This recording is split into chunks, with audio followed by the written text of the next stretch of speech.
Hello, dear friends. My name is Vasyl Pekhno. I'm a Ukrainian journalist. I kindly invite you to watch this latest update on Ukrainian battle map situation as of September the 25th. So watch this video, like it, subscribe to our YouTube channel, and leave your comments just below the video. I will start my conversation with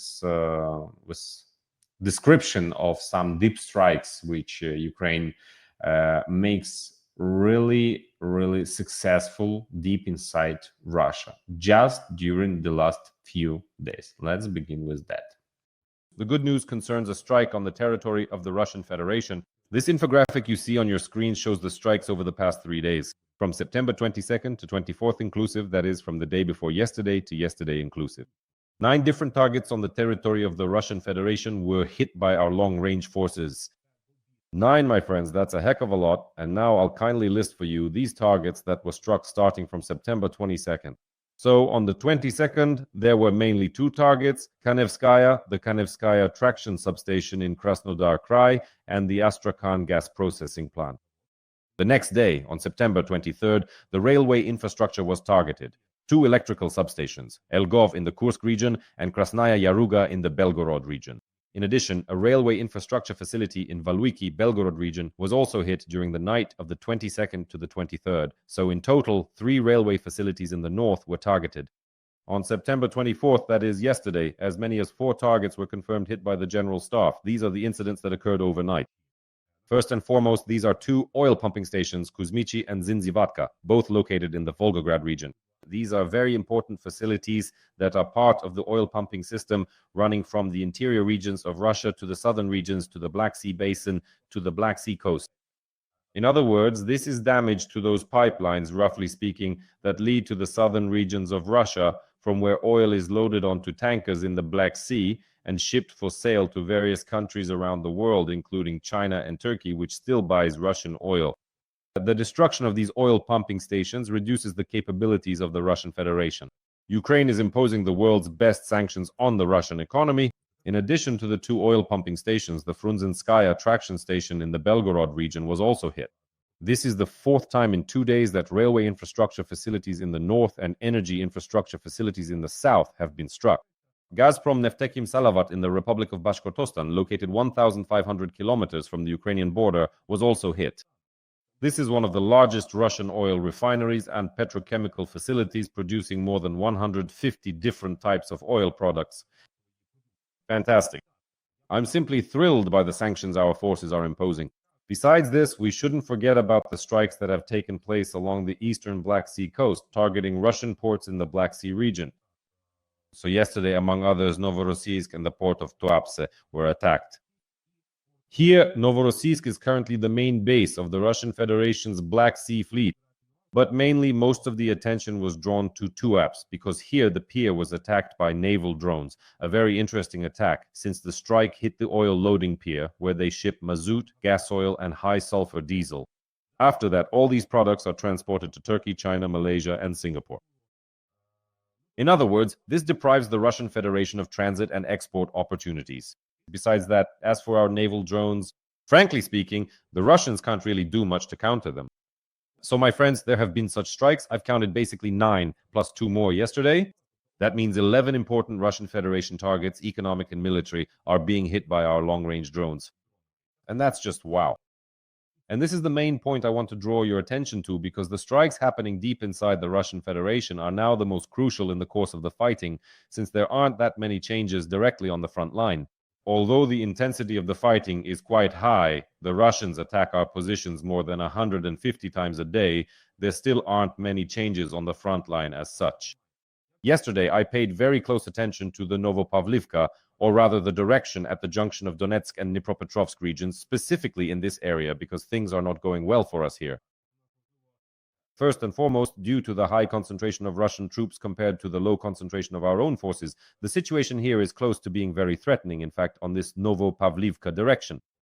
And I will add a few more locations to those where the occupiers are currently conducting the most intense fighting. But first and foremost, these are 3 villages at the junction of Dnipropetrovsk region in the north of this front. These are Dakhne, first, Filia, second, and Ivanivka, third. Let's start with Ivanivka, the last one. It lies on the other bank, on the northern bank of the Vovcha River in this direction, and there is already evidence that the Russians have crossed the Vovcha River in this area and are trying to gain a foothold in Ivanivka. In particular, videos shown by our combat units in this direction display the elimination of Russians who are positioned in Ivanivka. In other words, they have already entered the village and now they are being eliminated there in groups, with these suicide squads being dealt with, but the fact remains. So now the gray strip, the gray zone, is expanding, including over the village of Ivanivka at the junction of Donetsk and Dnipropetrovsk regions. The next location worth paying attention to here is Darkne, which is the farthest to the right. This was actually the first village in Dnipropetrovsk region that the Russians entered. It was the very first, and this happened even before the beginning of summer. And from that time, from the beginning of summer until today, Darkne still hasn't been occupied by the enemy. You can see where the main action is taking place, where this arrow is drawn in red between Zeleny Kit and Darkne in these groves here. Something is basically being destroyed. The most difficult situation to some extent is with Filia, because on the western outskirts of Filia, there is a small forest, which very soon will probably become its own kind of forest of wonders, as Serebryansky forestry was once called, because a very large number of Russians are being eliminated here. If you look at the satellite image on the deep state map, you will see that there is this wooded area on the banks of the Solona and Vovcha rivers to the west of Filia. And here, unfortunately, the occupiers are able to concentrate their units, their troops, their personnel, and constantly attack Filia. They rush into Filia and they are driven out. They rush in and they are driven out. And this goes on literally without stopping. The gray zone, as shown quite accurately on the deep state map, now extends to OVS, which is essentially the settlement of Filia. This is what concerns the northern outskirts of the Novopavlivka direction. I repeat, it's probably one of the most difficult areas on the front right now. Near Pokrovsk, the Russians are losing an absolutely unbelievable number of their troops, just incredible. I don't even have much to say here. I'll just let you listen to the occupier himself. This isn't some kind of Ukrainian psyop. This is a Russian, as I understand it, a real video from a Russian assault trooper.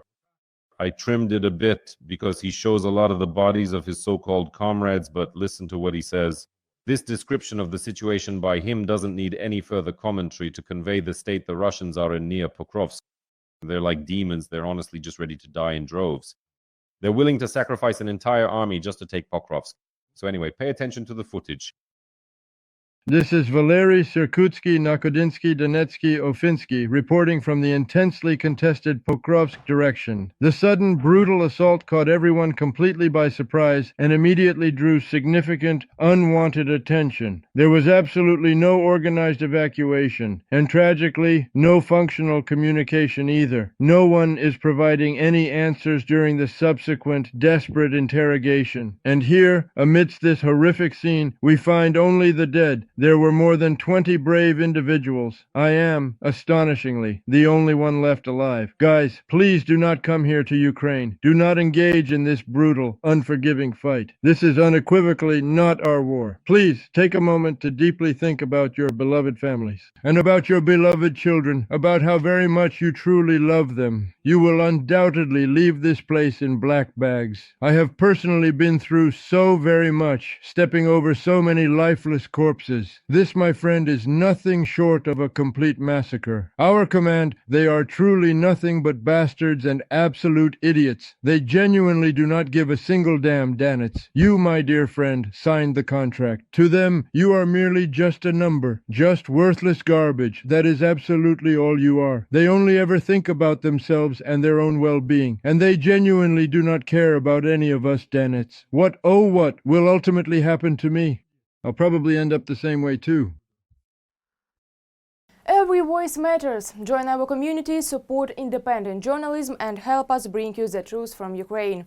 Become a member of Ukraine Today. Join us now. Nothing to add. Honestly, there's nothing to add because the occupiers' efforts in the Pokrovsk direction are just colossal. The Russians are showing this. But honestly, friends, the next story, there's simply no empathy for Russian servicemen. In principle, there's no empathy for them at all. But what the formidable Third Army Corps showed yesterday, this is in our Lyman direction, specifically the settlement of Shandryholove. The Russian forces are trying very desperately and with great determination to push relentlessly toward Novopavlivka, because if they reach Novopavlivka and Drobyshev, they will cut off our logistics to Lyman. So, in Shandryholove right now, Russian occupation forces are advancing at an incredible pace. At the moment, our reinforcements are working there, destroying the enemy who is trying to gain a foothold in the village. The fact is, it's impossible to exist in conditions where drones are flying over your head 24/7. It's not even possible to hide properly, not even in those houses. Because the occupiers have figured out, or rather, they've come up with ways to preserve their own lives. It's nothing new, but they use civilians as human shields. In particular, in Shandryholove, the 3rd Army Corps was called in. The 3rd Army Corps recorded how the Russians first killed an entire family of civilians in Shandryholove, and then they spared only the life of a little girl whom they used as a human shield so that our drones wouldn't destroy them. There's nothing more to add here. Again, in this case, you really need to watch the video, because they backed everything up with intelligence data in the form of intercepted communications. There's a well-known surname, the call sign of the Russian commander, call sign Bali, who gives the order that all these are civilians, to kill everyone indiscriminately, and that they're not using children as shields. Just watch the video. Honestly, it's so outrageous that there are simply no words. Your flags? Check your rifles, get the grenades ready. I'm explaining the plan of action. Be ready right away. So you need to listen to people. Kill everyone indiscriminately. Everyone, no exceptions. Don't count the people. Everyone who's there. They have nothing to do with us. Everyone! Everyone! No exceptions! No exceptions! No exceptions! Go inside the building! Go inside! Search it! If a drone comes, go in and take cover. The child is always under supervision, always watched. Keep an eye on him wherever he is. And of course, don't turn your back to him either. He's always under supervision. Check all the buildings thoroughly. Take the girl. Take the girl. Move further, further, further, further, further, further. Rear. The rear, so that she doesn't see the rear. Remove her from the rear somewhere. A separate room, the street as well. Remove her from the rear. Absolutely, the girl must not see the rear. Keep her somewhere separately. Don't touch her. Don't force her.